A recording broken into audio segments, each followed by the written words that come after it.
Si avvicina l'estate e arrivano anche le bandiere blu per le spiagge italiane, assegnate come ogni anno a chi rispetta rigorosi parametri sulla qualità dell'acqua e dei servizi. Il Veneto mantiene le sue 6, Bibione, Caorle, Raclea, Jesolo, Cavallino e Lido di Venezia. Intanto le principali località venete si preparano a combattere la crisi con offerte e iniziative come Rosolina Mare.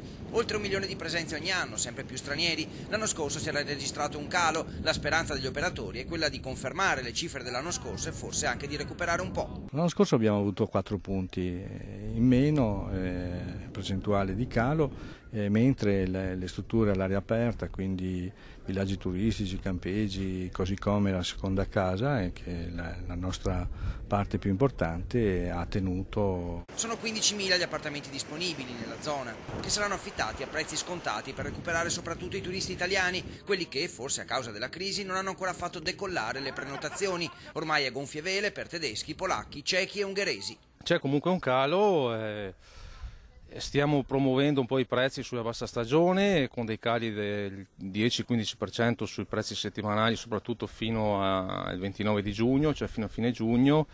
Luglio risponde abbastanza bene, è il mese più richiesto. Tra le novità l'attenzione alla sicurezza con un'iniziativa rivolta ai bambini e la presenza di una spiaggia dedicata ai cani, unica realtà nella località del Delta del Po. Braccialetto ogni bambino, ogni cliente bambino, appunto per poi un eventuale, se si perde, eventualmente se succede qualcosa, ognuno di noi ha un braccialetto di colore diverso con il relativo nome del bagno e come consorzio, insomma, riteniamo sia una cosa molto ma molto importante. Rosolina Mare è dotata anche di uno stabilimento balneare di tutto attrezzato per raccogliere i cani.